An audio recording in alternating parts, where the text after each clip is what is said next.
Assalamualaikum warahmatullahi wabarakatuh. Perkenalkan, nama saya Anggita Sari. Saya mahasiswa Universitas Pamulang, Fakultas Ekonomi dan Bisnis semester 3 Manajemen. Untuk memenuhi tugas akhir mata kuliah Sistem Informasi Manajemen, di sini saya akan sedikit menjelaskan mengenai analisis kegagalan Sistem Informasi Manajemen oleh Transmart. Sebelum kita membahas tentang menganalisis kegagalan Transmart itu sendiri, kita bahas sejarah Carrefour menjadi Transmart.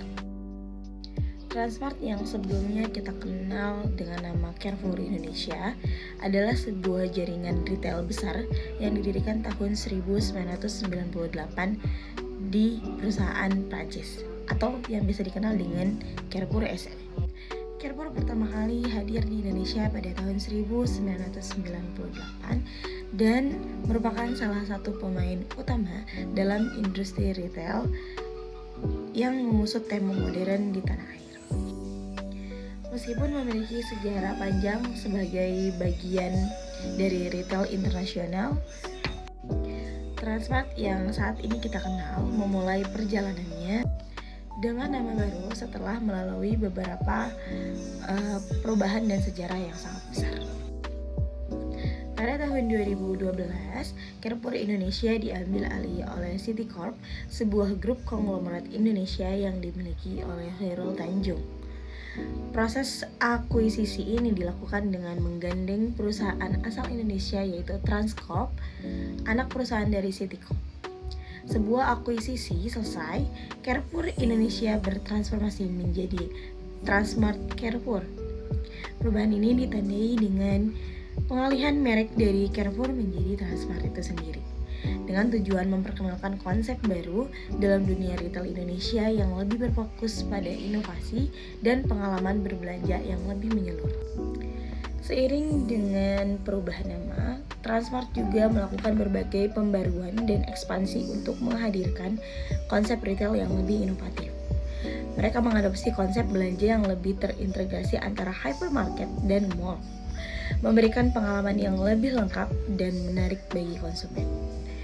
Pengembangan modal bisnis dan ekspansi oleh Transmart itu sendiri dengan membuka lebih banyak cabang di berbagai kota besar di daerah Indonesia. Salah satu strategi besar yang ditetapkan oleh Transmart adalah integrasi antara hypermarket dengan fasilitas hiburan, restoran, dan mall dalam satu lokasi yang bertujuan untuk memberikan pengalaman belanja yang lebih lengkap. Tiba-tiba suaranya hilang.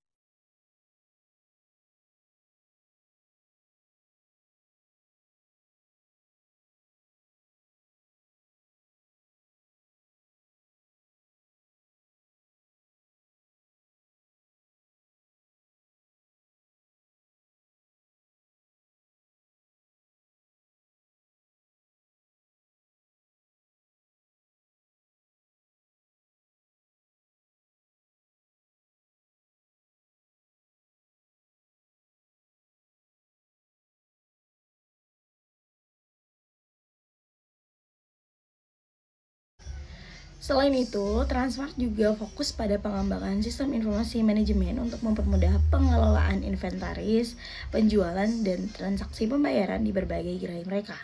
Meskipun ada tantangan dalam implementasi teknologi ini, hal tersebut menjadi langkah yang penting dalam strategi jangka panjang perusahaan.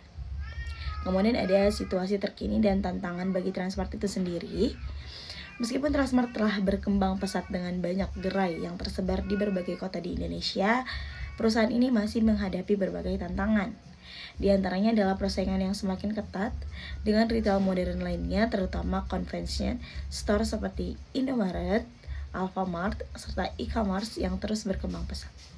Selain itu, implementasi teknologi dan sistem yang terintegrasi di beberapa cabang seringkali menemui kendala yang mempengaruhi pada operasional sehari-hari. Transmart perlu berfokus pada pengalaman pelanggan yang lebih inovatif, memperkuat layanan e-commerce, dan mengembangkan program loyalitas yang lebih efektif agar tetap bisa bersaing di pasar yang semakin dinamis. Adapun analisis kegagalan sistem informasi manajemen yang dilakukan oleh Transmart, terdapat beberapa masalah yang mungkin mempengaruhi efektivitas sistem informasi manajemen mereka.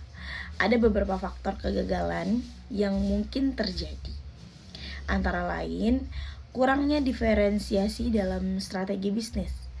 Transmart sejak awal berusaha meniru model bisnis retail besar lainnya di Indonesia seperti Indomaret, Alfamart yang sudah lebih dulu berhasil menguasai pasar. Bahkan saat bertransformasi menjadi Transmart, mereka tetap mengandalkan format hypermarket dan retail store yang agak sulit bersaing di tengah ketatnya pasar e-commerce dan convenience store. Kegagalan dalam diferensiasi produk dan konsep yang lebih inovatif menyebabkan Transmart kesulitan menarik pelanggan baru atau mempertahankan pelanggan setia. Hal ini tercermin dalam kurangnya branding yang kuat dibandingkan pesaing mereka.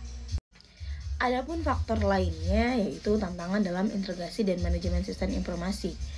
Mungkin sistem informasi yang tidak terintegrasi dengan baik. Hal ini menyebabkan ketidakcocokan data antara cabang fisik dan cabang pusat. Kemudian ada keterlambatan dalam pembaruan dan pemeliharaan sistem. Transmart tidak selalu dapat mengadopsi teknologi baru dengan cepat, sehingga keterbatasan sistem yang sudah usang menghambat kinerja operasional yang lebih cepat dan efisien. Selanjutnya ada masalah pada infrastruktur atau TI.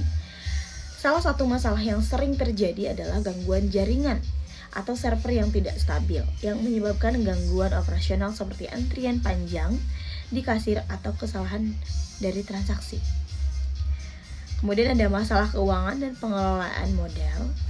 Ada juga keterlambatan dalam merespon tren e-commerce. Transmart berusaha untuk menjadi pemain dominan dalam sektor retail, tetapi tidak dengan cepat beradaptasi dengan perubahan besar dalam perilaku konsumen, terutama dengan munculnya platform e-commerce seperti Tokopedia, Bukalapak.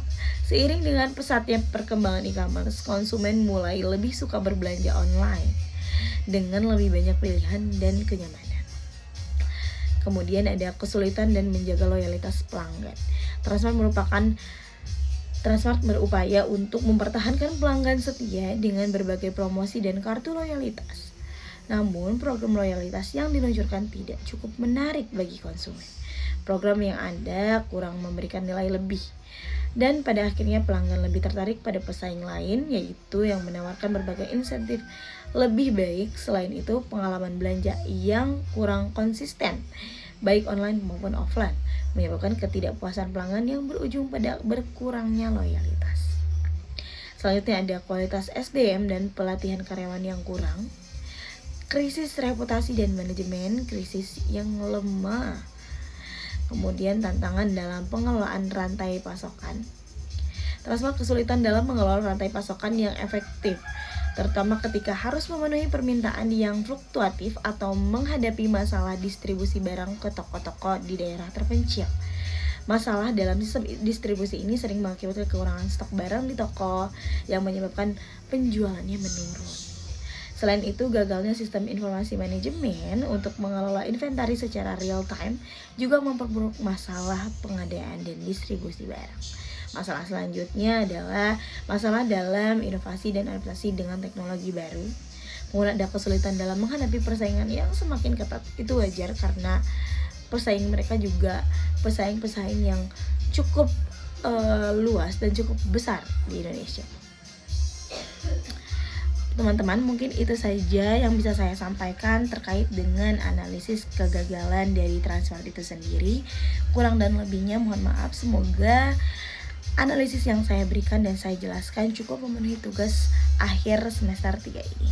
Terima kasih dan semangat untuk kalian yang sedang menjalani tugas ini ya. Assalamualaikum warahmatullahi wabarakatuh.